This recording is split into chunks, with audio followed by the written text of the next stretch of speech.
প্রিয় দেশবাসী, দেশের সকল শিশু, কিশোর কিশোরী, তরুণ তরুণী, শিক্ষার্থী, বয়স্ক, বৃদ্ধ, পুরুষ, মহিলা সবাইকে সালাম জানাচ্ছি।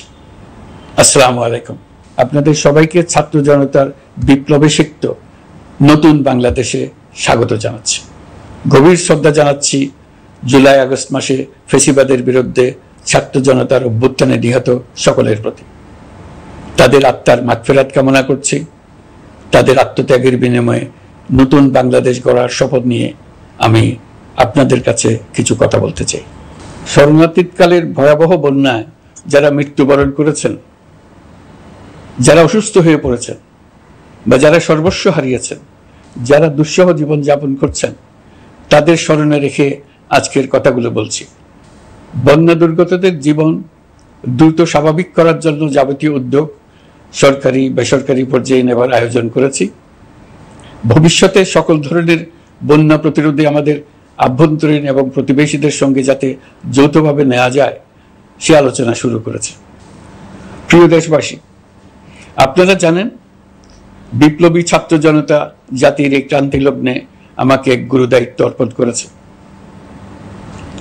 তারা নতুন এক বাংলাদেশ গড়তে চায়। নতুন প্রজন্মের এই গভীর আকাঙ্ক্ষাকে বাস্তবে রূপ দেওয়ার সংগ্রামে আমি একজন সহযোদ্ধা হিসেবে তাদের সঙ্গে যোগ দিয়েছি।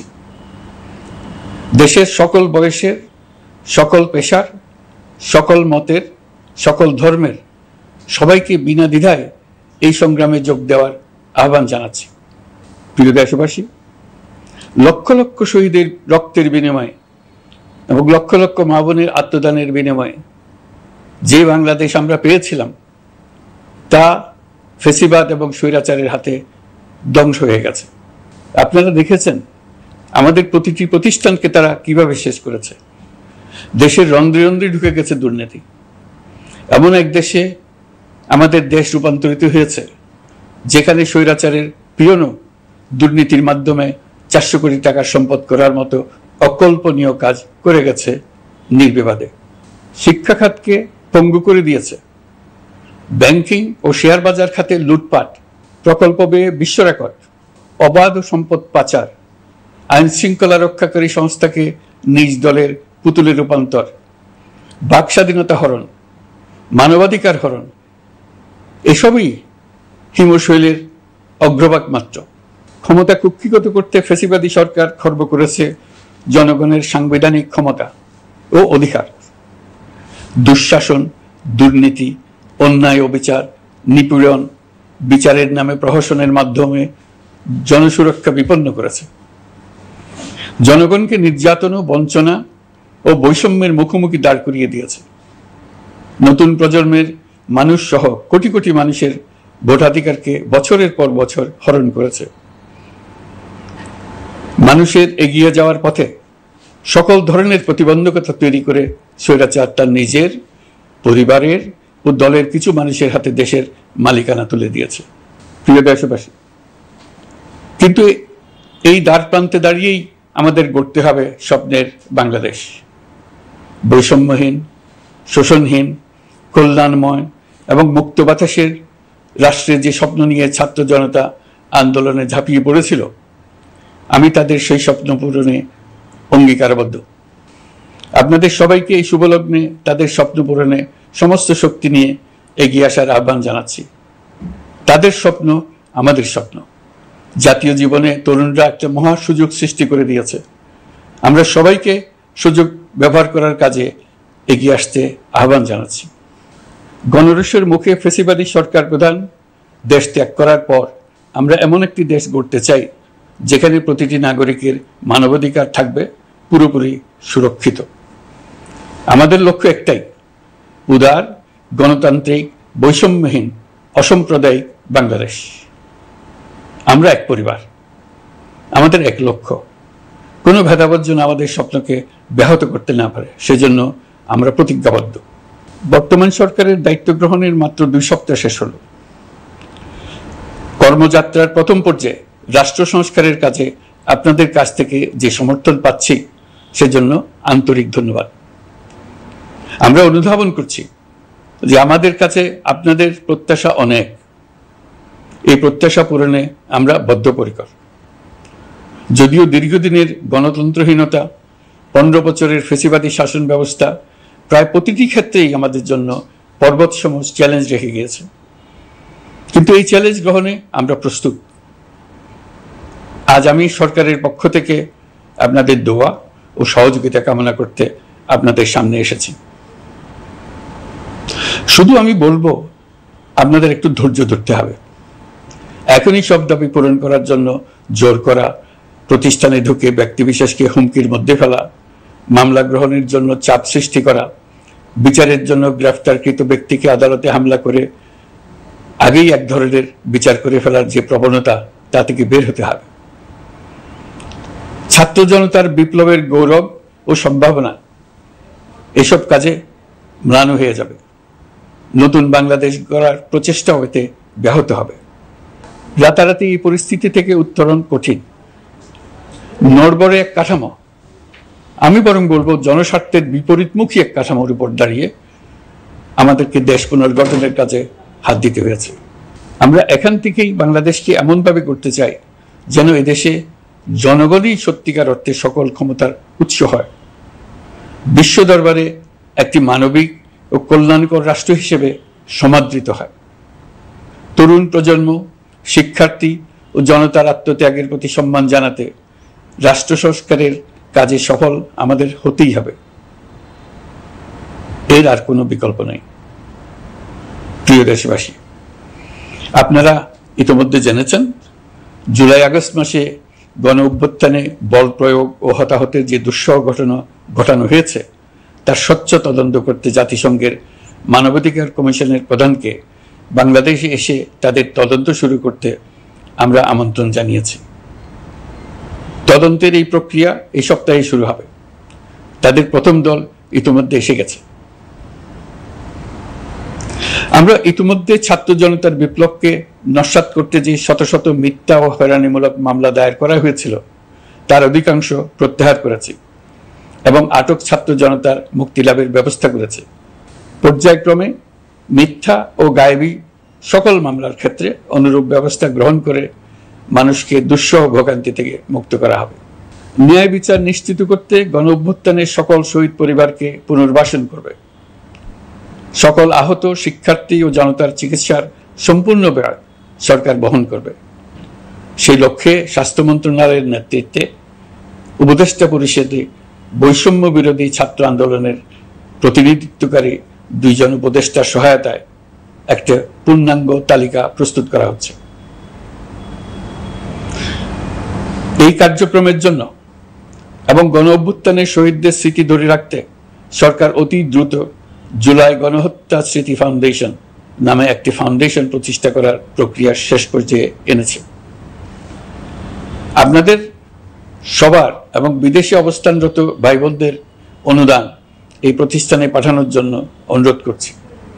আমি ব্যক্তিগতভাবে এই প্রতিষ্ঠানের চেয়ারম্যানের পদ গ্রহণ করেছি। প্রিয় দেশবাসী, আপনারা লক্ষ্য করেছেন দায়িত্ব গ্রহণ করেই আমাদেরকে আইন শৃঙ্খলা অঙ্গনে অস্থির পরিস্থিতি সামাল দিতে হয়েছে। আপনাদের সহযোগিতা ও সমর্থনে দেশপ্রেমিক সকল আইন শৃঙ্খলা রক্ষাকারী বাহিনী কাজে যোগ দিয়েছে। ফ্যাসিবাদী সরকার প্রশাসনের চরম দলীয়করণ করার ফলে বিপুল সংখ্যক কর্মকর্তা কর্মচারী দীর্ঘদিন বৈষম্যের শিকার হয়েছেন। আমরা ইতিমধ্যে সংশোধনমূলক ব্যবস্থা গ্রহণ করতে আরম্ভ করেছি, তবে প্রশাসনকে গতিশীল রাখতে এবং একই সাথে সুনির্দিষ্ট পদ্ধতি অনুসরণ করে সঠিক সিদ্ধান্তে উপনীত হতে সময় প্রয়োজন। সেজন্য সকলকে ধৈর্য ধরার অনুরোধ করছি। প্রশাসনের সকল ক্ষেত্রে প্রতিষ্ঠানগুলো যেন জনগণের আস্থা ফিরে পায়, সেটি আমাদের অন্যতম উদ্দেশ্য। লুটপাট ও দুর্নীতির আখড়ায় পরিণত করা ব্যাংকিং খাতে সুশাসন নিশ্চিত করার জন্য আমরা উদ্যোগ নিয়েছি। এই খাতে দক্ষ জনবল নিয়োগ দেওয়া হচ্ছে। ব্যাংকিং খাতে শৃঙ্খলা স্থাপন, ব্যবসা বাণিজ্যে সহায়ক পরিবেশ তৈরি এবং জনগণের জীবনযাপন সহজ করতে নিত্য প্রয়োজনীয় দ্রব্যমূল্য ও মূল্যস্ফীতি নিয়ন্ত্রণে আনার আমরা উদ্যোগ সচল করেছি। ব্যাংকিং খাতে দীর্ঘমেয়াদী সংস্কারের জন্য ব্যাংক কমিশন গঠন করা হবে। আর্থিক খাতে সার্বিক পরিস্থিতি ও সংস্কার বিষয়ে একটি রূপকল্প তৈরি করা হবে, যা দ্রুত জনসমক্ষে প্রকাশ করা হবে। শেয়ার বাজার, পরিবহন খাত সহ যেসব ক্ষেত্রে চরম বিশৃঙ্খলা বিরাজ করছে তা নিরসনের দ্রুত পদক্ষেপ নেওয়া হচ্ছে। বিচার বিভাগকে দুর্নীতি ও দলীয় প্রভাব মুক্ত করতে কার্যক্রম শুরু হয়েছে। একটি সুনির্দিষ্ট প্রক্রিয়ার মধ্য দিয়ে বিচার বিভাগের স্বাধীনতা ও জবাবদিহিতা নিশ্চিত করার উদ্যোগ নেওয়া হয়েছে। ফ্যাসিবাদী সরকারের বিচার বহির্ভূত হত্যাকাণ্ড, গুম, খুন, অপহরণ এবং আয়নাঘরের মতো চরম ঘৃণ্য সকল অপকর্মের ন্যায় বিচার নিশ্চিত করা হবে। এসব অপকর্মের সঙ্গে জড়িত সকলের বিচার নিশ্চিত করা হবে। তালিকা প্রস্তুত করে মিথ্যা মামলা প্রত্যাহার করা হবে। দুর্নীতি ও সম্পদ পাচারের বিচার করা হবে। আইন শৃঙ্খলার ক্ষেত্রে জনমুখী ও দলীয় প্রভাবমুক্ত জবাবদিহিমূলক কাঠামো সৃষ্টির লক্ষ্যে পুলিশ কমিশন গঠন করা হবে। জাতিসংঘের তদন্ত প্রতিবেদন, দায়িত্বপ্রাপ্ত সকল সংস্থা ও জনগণের সাথে মত বিনিময়ের মাধ্যমে কমিশনের নেতৃত্বে প্রয়োজনীয় সংস্কার করা হবে। বাংলাদেশকে আর কোনোদিন কেউ যেন কোনো পুলিশি রাষ্ট্রে পরিণত করতে না পারে তার ব্যবস্থা করা হবে। তথ্যের অবাধ প্রবাহ ও গণমাধ্যমের স্বাধীনতা নিশ্চিত করা হবে। ফ্যাসিবাদী সরকার গণমাধ্যমের উপরও দলীয়করণ ও নির্যাতনের বোঝা চাপিয়েছিল। জনগণের তথ্যের অধিকার নিশ্চিত করতে আমরা প্রতিশ্রুতিবদ্ধ। তথ্যের প্রবাহে বিদ্যমান আইনি ও অন্যান্য বাধা অপসারণ করা হবে। মত প্রকাশের স্বাধীনতা বাধাগ্রস্ত করে এমন সব আইনের নিপীড়নমূলক ধারা সংশোধন করা হবে। ইতিমধ্যে এ ধরনের আইনগুলো নিশ্চিহ্নিত করে এই প্রক্রিয়া শুরু করা হয়েছে। বিদেশি সংবাদকর্মীদের এদেশে আসার পর যে অলিখিত নিষেধাজ্ঞা ছিল, ইতিমধ্যে আমরা তা তুলে নিয়েছি। বিদেশি সাংবাদিকদের দ্রুত ভিসা দিতে সংশ্লিষ্ট কর্মকর্তাদের নির্দেশ দেওয়া হয়েছে। আমরা আশা করি পরিবর্তিত পরিস্থিতিতে গণমাধ্যম কর্মীরা নিরপেক্ষ সাংবাদিকতা চালিয়ে যাবেন। শিক্ষাক্ষেত্রে চরম নৈরাজ্য প্রতিষ্ঠিত করে গেছে বিগত সরকার। আমরা তার পূর্ণাঙ্গ সংস্কারের উদ্যোগ নেব। এটা আমাদের অন্যতম অগ্রাধিকার। আপনারা জানেন, দায়িত্ব গ্রহণের পর দ্রুততম সময়ের মধ্যে সকল শিক্ষা প্রতিষ্ঠান খুলে দেওয়া হয়েছে। শিক্ষার্থীদের জন্য সৃজনশীল, নিরাপদ ও ভীতিমুক্ত পরিবেশ নিশ্চিত করা আমাদের অঙ্গীকার। একই সাথে পাঠ্যক্রমকে যুগোপযোগী করার কাজও দ্রুত শুরু করা হবে। গণতন্ত্রকে সুসংহত করতে স্থানীয় সরকার প্রতিষ্ঠানগুলোকে শক্তিশালী করা হবে এবং ক্ষমতার বিকেন্দ্রীকরণ নিশ্চিত করা হবে। ছাত্র জনতার গণঅভ্যুত্থানকে সফল পরিণতি দিতে প্রশাসন, বিচার বিভাগ, নির্বাচন কমিশন ও নির্বাচনী ব্যবস্থা, আইন শৃঙ্খলা খাত এবং তথ্য প্রবাহে প্রয়োজনীয় সংস্কার সম্পূর্ণ করে অবাধ ও সুষ্ঠু অংশগ্রহণমূলক নির্বাচন আয়োজন করা হবে। এর লক্ষ্য হবে দুর্নীতি, লুটপাট, গণহত্যার বিরুদ্ধে একটি জবাবদিহিতামূলক রাজনৈতিক বন্দোবস্তের সূচনা। বর্তমান সরকার দুর্নীতির বিরুদ্ধে স্পষ্ট অবস্থান গ্রহণ করেছে। আমাদের সকল উপদেষ্টা দ্রুততম সময়ের মধ্যে তাদের সম্পদের বিবরণ প্রকাশ করবেন। পর্যায়ক্রমে এটা সকল সরকারি কর্মকর্তাদের ক্ষেত্রেও নিয়মিত এবং বাধ্যতামূলক করা হবে। রাষ্ট্রীয় পর্যায়ে দুর্নীতির বিরুদ্ধে ব্যবস্থা গ্রহণে সংবিধানের ৭৭ অনুচ্ছেদে প্রতিশ্রুত ন্যায়পাল নিয়োগে অধ্যাদেশ প্রণয়ন করা হবে। এবার কৃষি খাতের কথা একটু বলে। কৃষি নির্ভর বাংলাদেশে কৃষকের স্বার্থ যেন সুরক্ষিত থাকে, কৃষক যেন তার উৎপাদিত পণ্যের ন্যায্য মূল্য পায়, তা নিশ্চিত করা হবে। প্রবাসী শ্রমিকরা যেভাবে বৈষম্য বিরোধী ছাত্র জনতার আন্দোলনকে সমর্থন দিয়েছে, মুক্তিকামী জনগণ তা কৃতজ্ঞ চিত্তে স্মরণ করে। তাদের প্রতি সকল পর্যায়ে সম্মানজনক আচরণ নিশ্চিত করা হবে। বাংলাদেশের স্বাস্থ্য খাত অন্যতম দুর্নীতিগ্রস্ত খাত। জনগণের জন্য পর্যাপ্ত স্বাস্থ্যসেবা নিশ্চিত করার লক্ষ্যে স্বাস্থ্য খাতে প্রয়োজনীয় সংস্কার করা হবে। এই খাতে সংশ্লিষ্ট সকলকে জবাবদিহিতার আওতায় আনা হবে। হাসপাতালগুলোকে আধুনিকায়নের উদ্যোগ নেওয়া হবে এবং সেখানে সরকারি ডাক্তার সহ বিশেষজ্ঞদের নিয়মিত উপস্থিতি নিশ্চিত করা হবে। স্বাস্থ্যসেবা যাতে নির্দিষ্ট কিছু অঞ্চলে কেন্দ্রীভূত না থাকে, দেশের সব অঞ্চলের মানুষ সমান স্বাস্থ্যসেবা পায়, সে লক্ষ্যে প্রয়োজনীয় উদ্যোগ নিতে আমরা বদ্ধপরিকর। বর্তমান প্রজন্ম অনেক বেশি সচেতন। বিশ্বের বিভিন্ন প্রান্তে ঘটে যাওয়া পরিবর্তন বিষয়ে তারা ওয়াকিবহাল শুধু নয়, তারা নেতৃত্ব দিচ্ছে। তারা যে উন্নয়নের স্বপ্ন দেখে তা টেকসই এবং পরিবেশ বান্ধব, প্রকৃতি ধ্বংসকারী উন্নয়ন নয়। শুধু জিডিপি একটি দেশের উন্নয়নের মাপকাঠি হতে পারে না। নদী, নালা, খাল, বিল, পাহাড়, বন, মাটি আর বাতাস ধ্বংস আর দূষিত করে যে উন্নয়ন হয় তা দীর্ঘমেয়াদী, টেকসই নয়। জীবাশ্ম জ্বালানির বিরুদ্ধে পরিবেশবাদীদের সাথে আমাদের সরকারের অবস্থান সামঞ্জস্যপূর্ণ। জলবায়ু পরিবর্তন রোধ করতে এবং আগামী প্রজন্মের জন্য সুস্থ একটা পৃথিবী রেখে যেতে কার্বন নিঃসরণ শূন্যের কোঠায় নামিয়ে আনার বিকল্প নেই। আমাদের সরকার পরিবেশ ও জলবায়ু রক্ষায় সর্বোচ্চ গুরুত্ব দেবে। এই কার্যক্রমে তরুণ সম্প্রদায়কে সম্পৃক্ত করা হবে। ইতোমধ্যে বিভিন্ন রাষ্ট্র ও জাতিসংঘ বর্তমান সরকারের কর্মসূচির প্রতি সমর্থন ব্যক্ত করেছে। আমরা সকল রাষ্ট্রের সাথে বন্ধুত্বপূর্ণ সম্পর্ক বজায় রাখব। আমাদের পররাষ্ট্রনীতির ভিত্তি হবে পারস্পরিক আস্থা, বিশ্বাস ও সহযোগিতা। আমরা মানবাধিকার আইন সহ সকল আন্তর্জাতিক আইনের প্রতি শ্রদ্ধাশীল। আমাদের পক্ষ থেকে গুম বিষয়ক আন্তর্জাতিক চুক্তির পক্ষরাষ্ট্র হওয়া সহ বিভিন্ন পদক্ষেপ নেওয়া হয়েছে। ইতিমধ্যে পক্ষভুক্ত এমন সকল আঞ্চলিক ও দ্বিপাক্ষিক চুক্তি ও সমঝোতা বাস্তবায়ন করে যাব। আমাদের সরকার রোহিঙ্গা সমস্যার বাস্তবসম্মত সমাধানের লক্ষ্যে আন্তর্জাতিক সম্প্রদায়ের সাথে কাজ করে যাবে। আমরা জাতীয় ঐক্যে বিশ্বাসী। প্রয়োজনীয় সংস্কারের লক্ষ্যে রাজনৈতিক ঐক্যের মধ্য দিয়ে নিশ্চিত করা হবে নারী, শিশু, প্রতিবন্ধী, ধর্মীয় সংখ্যালঘু, আদিবাসী সকলেই এদেশের নাগরিক এবং সমান আইনের সুরক্ষার অধিকারী। তাদের সকলের মানবিক অধিকার সহ অন্যান্য সকল অধিকার নিশ্চিত করার উদ্যোগ নেওয়া হবে। এই জন্য আমি উপদেষ্টা পদমর্যাদা সম্পন্ন একজন বিশেষ সহকারী নিয়োগ দিয়েছি, যার দায়িত্ব হবে জাতীয় সংহতি উন্নয়ন। বন্যা কবলিত এলাকার সকল মানুষের দুর্ভোগ লাঘবে সরকার সঠিক সহায়তা দেওয়ার জন্য সরকারের যত কার্যক্রম আছে তাদের সচল করেছে। ইতিমধ্যে উপদেষ্টাবৃন্দ বিভিন্ন এলাকার দায়িত্ব নিয়ে এলাকায় গেছেন। আমার কার্যালয়ে একটা নিয়ন্ত্রণ কক্ষ স্থাপন করা হয়েছে। বন্যা পরবর্তী কার্যক্রম নেওয়া হয়েছে।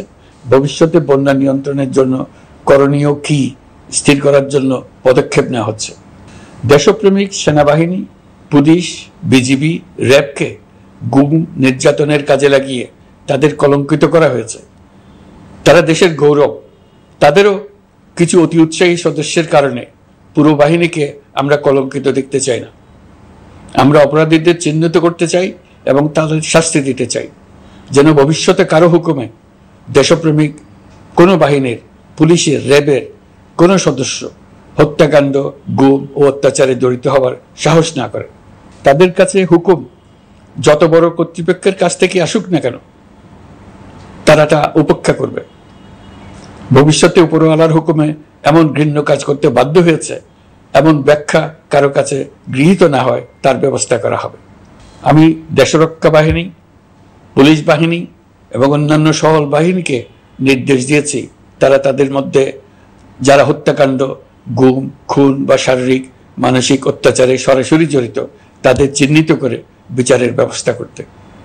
যারা গুম হয়েছে, হত্যার শিকার হয়েছে তাদের তালিকা প্রস্তুত করতে। তাদের পরিবার সমূহকে সান্ত্বনা দেওয়ার ভাষা আমার নাই। তাদের জীবনে শান্তি ফিরিয়ে আনতে আমরা প্রচেষ্টা অব্যাহত রাখব। আমি সকল দেশরক্ষা বাহিনী ও আইনশৃঙ্খলা বাহিনীকে তাদের উপর জনগণের সম্পূর্ণ আস্থা ফিরিয়ে আনতে সকল পদক্ষেপ গ্রহণ করতে নির্দেশ দিয়েছি। গত 15 বছরের দুর্নীতি, অর্থ পাচার ও জনস্বার্থ বিরোধী চুক্তি স্বাক্ষর, প্রকল্পের নামে লুটপাট ইত্যাদি তথ্য নিয়ে একটি শ্বেতপত্র প্রণয়নের জন্য আমি ইতিমধ্যে একটি কমিটি গঠন করেছি। আমি বিভিন্ন দেশের রাষ্ট্রদূত এবং দাতা সংস্থার প্রতিনিধিদের সঙ্গে বৈঠক করেছি এবং করে যাচ্ছি। ছাত্র জনতার গণঅভ্যুত্থানের পর দেশ গঠনের জন্য সকল প্রকার আর্থিক অন্যান্য সহযোগিতার জন্য তাদেরকে অনুরোধ জানাচ্ছি। তারা এই ব্যাপারে আগ্রহ দেখাচ্ছে। তাদের কাছে আমাদের প্রস্তাব শুভ প্রণয়ন করে দ্রুত পাঠানোর ব্যবস্থা নিয়েছে। তাদেরকে অনুরোধ জানিয়েছি তারা যেন পরিস্থিতির কারণে অতি দ্রুত অর্থ ছাড় করার ব্যবস্থা নেন। তাদেরকেও বলেছি যে অবস্থার মধ্য দিয়ে আমরা যাচ্ছি তা যেমন একটি দুর্যোগপূর্ণ সময়, তেমনি এটা জাতির জীবনে মস্ত বড় সুযোগ। এই সুযোগকে যেন আমরা পূর্ণভাবে কাজে লাগাতে পারি, সেই জন্য তাদের সহযোগিতা চেয়েছি। এই গণ অভ্যুত্থানে বিদেশে অবস্থানকারী বাংলাদেশিরা অত্যন্ত গুরুত্বপূর্ণ ভূমিকা পালন করেছেন। জাতি তাদের অবদান বিশেষভাবে স্মরণ করবে। নতুন বাংলাদেশ গড়ার কাজে আমরা তাদের অংশগ্রহণ চাইব। আমাদের একটি লক্ষ্য হবে বিদেশগামী এবং প্রত্যাবর্তনকারী প্রত্যেক প্রবাসী শ্রমিককে মর্যাদা ও সম্মানের সঙ্গে দেশে আসা এবং যাওয়া নিশ্চিত করা। সে ব্যাপারে শিগগিরই পদক্ষেপ নেওয়া হবে। বিদেশে অবস্থানরত সকলের কাছে আমার আবেদন, তারা যেন তাদের উপার্জিত অর্থ অফিসিয়াল চ্যানেলে দেশে পাঠান। দেশের অর্থনৈতিক সংকট উত্তরণে এই অর্থ বিশেষভাবে প্রয়োজন। কি কি ব্যবস্থা নিলে তাদের জন্য অফিসিয়াল চ্যানেলে অর্থ পাঠানো সহজ হবে সেটা সম্বন্ধে আমরা তাদের পরামর্শ নেব। সারা দেশ ঘুষের মহাসমুদ্রে নিমজ্জিত। কিভাবে ঘুষ থেকে আমরা মুক্ত হতে পারি তার জন্য আমাদের পরামর্শ দেন। শুধু এই কাজটা নিয়ে অগ্রসর হতে পারলেই আমি মনে করি দেশের জন্য এই সরকার একটা গুরুত্বপূর্ণ অবদান রেখে গেছে বলে স্মরণীয় হয়ে থাকবে। আমি কথা দিচ্ছি, এই ব্যাপারে আমি আমার সর্বশক্তি নিয়োজিত করব। আমাদের দায়িত্ব দেশের সকল মানুষকে একটি পরিবারের বন্ধনে আবদ্ধ করা। পরিবারে মতভেদ থাকবে, বাকবিতণ্ডা হবে, কিন্তু আমরা ভাই বোন, আমরা বাবা মা, আমরা কেউ কারো শত্রু না। কাউকে তার মতের জন্য শত্রু মনে করব না, কাউকে ধর্মের কারণে শত্রু মনে করব না, কাউকে লিঙ্গের কারণে শত্রু মনে করব না। আমরা সবাই সমান, কেউ কারো উপরে, কেউ কারো নিচে না। এই ধারণা আমরা জাতীয় জীবনের সর্বক্ষেত্রে প্রতিষ্ঠিত করতে চাই। একটা বিশেষ ব্যাপারে আমরা আপনাদের সহযোগিতা চাচ্ছি। আমাদের দায়িত্ব গ্রহণের পর থেকে প্রতিদিন সচিবালয়ে, আমার অফিসের আশেপাশে, শহরের বিভিন্ন স্থানে সমাবেশ করা হচ্ছে। গত 16 বছরের অনেক দুঃখ কষ্ট আপনাদের জমা আছে, সেটা আমরা বুঝি। আমাদের যদি কাজ করতে না দেন তাহলে এই দুঃখ ঘোচানোর সকল পথ বন্ধ হয়ে যাবে। আপনাদের কাছে একান্ত অনুরোধ, আমাদের কাজ করতে দেন। আপনাদের যা চাওয়া তা লিখিতভাবে আমাদেরকে দিয়ে যান। আমরা আপনাদের বিপক্ষ দল নয়। আইনসঙ্গতভাবে যা কিছু করার আছে আমরা অবশ্যই তা করব, কিন্তু আমাদেরকে ঘেরাও করে এই গুরুত্বপূর্ণ দিনগুলোতে আমাদের কাজে বাধা দেবেন না। সবাই মিলে তাদের বোঝান, তারা যেন এই সময়ে তাদের অভিযোগের প্রতি দৃষ্টি আকর্ষণের জন্য আমাদের দৈনন্দিন গুরুত্বপূর্ণ কাজে বাধা না দেন। একটা বিষয়ে সবাই জানতে আগ্রহী, কখন আমাদের সরকার বিদায় নেবে। এটার জবাব আপনাদের হাতে। কখন আপনারা আমাদেরকে বিদায় দেবেন? আমরা কেউ দেশ শাসনের মানুষ নই। আমাদের নিজ নিজ পেশায় আমরা আনন্দ পাই। দেশের সংকটকালে ছাত্রদের আহ্বানে আমরা এই দায়িত্ব গ্রহণ করেছি। আমরা সমস্ত শক্তি দিয়ে এই দায়িত্ব পালন করব। আমাদের উপদেষ্টা মণ্ডলীও এই লক্ষ্যে উদ্বুদ্ধ হয়ে সবাই মিলে একটা টিম হিসেবে কাজ করে যাচ্ছি। কখন নির্বাচন হবে সেটা সম্পূর্ণ রাজনৈতিক সিদ্ধান্ত, আমাদের সিদ্ধান্ত নয়। দেশবাসীকে ঠিক করতে হবে আপনারা কখন আমাদেরকে ছেড়ে দেবেন। আমরা ছাত্রদের আহ্বানে এসেছি, তারা আমাদের প্রাথমিক নিয়োগকর্তা। দেশের আপামর জনসাধারণ আমাদের নিয়োগ সমর্থন করেছে। আমরা ক্রমাগতভাবে সবাইকে বিষয়টি স্মরণ করিয়ে যাব, যাতে হঠাৎ করে এই প্রশ্ন উত্থাপিত না হয় আমরা কখন যাব। তারা যখনই বলবে আমরা চলে যাব। আমরা সংস্কারের অংশ হিসেবে নির্বাচন কমিশনকেও সংস্কার করব। কমিশনকে যে কোনো সময় আদর্শ নির্বাচনের জন্য প্রস্তুত রাখব। আমরা বিভিন্ন সংস্কারের কাজ শুরু করেছি। দেশবাসীকে অনুরোধ করব একটা আলোচনা শুরু করতে। আমরা সর্বনিম্ন কি কি কাজ সম্পূর্ণ করে যাব, কি কি কাজ মোটামুটি করে গেলে হবে। এই আলোচনার মাধ্যমে আমরা একটা দিক নির্দেশনা পেতে পারি। তবে চূড়ান্ত সিদ্ধান্ত রাজনৈতিক সিদ্ধান্ত, সেটা রাজনৈতিক আলোচনা থেকেই আসবে। এই দিক নির্দেশনা না পেলে আমরা দাতা সরকার এবং আন্তর্জাতিক অর্থনৈতিক প্রতিষ্ঠানসমূহের সঙ্গে আলোচনায় দৃঢ়তার সঙ্গে অগ্রসর হতে পারছি না। আমি নিশ্চয়তা দিচ্ছি, আমরা আমাদের পক্ষ থেকে মেয়াদ বৃদ্ধির কোনো প্রশ্ন তুলব না। আমরা আপনাদের সকলের দোয়া চাই। যেই কদিন আছি সেই সময়টুকু উপদেষ্টা মণ্ডলীর প্রত্যেকে নিজ নিজ সাধ্যমতো দেশের এই সংকটকালে সংকট উত্তরণে যেন নিজ নিজ মেধা সাধ্যমতো কাজে লাগাতে পারে। নতুন বাংলাদেশ গড়ার যে সুযোগ ছাত্র জনতার রক্তের বিনিময়ে আমরা অর্জন করলাম, আমরা আমাদের মতানৈক্যের কারণে সেটা যেন হাতছাড়া করে না ফেলে, এটা আমরা নিশ্চিত করতে চাই। এই সুযোগ এবার হারিয়ে ফেললে আমরা জাতি হিসেবে পরাজিত হয়ে যাব। শহীদ, আহত এবং জীবিত ছাত্র জনতার কাছে আমরা প্রতিজ্ঞাবদ্ধ থাকতে চাই, আমরা এই অর্জনকে কিছুতেই হারিয়ে যেতে দেব না। যে সুযোগ তারা আমাদেরকে দিয়েছে তার মাধ্যমে আমাদের দেশকে পৃথিবীর একটি শ্রদ্ধেয়, সকল দিকে দৃষ্টান্ত স্থাপনকারী দেশে পরিণত করতে আমরা শপথ নিয়েছি। সবশেষে আবারও আমাদের দেশের সকল মানুষ, শিশু, কিশোর কিশোরী, তরুণ তরুণী, বয়স্ক, বৃদ্ধ, নারী, পুরুষ সবার কাছে দোয়া চাইছি যেন আমরা আমাদের সকলের স্বপ্ন বাস্তবায়নে সফল হই। আল্লাহ আমাদের সহায় হন, আমাদের সবার মঙ্গল করুন।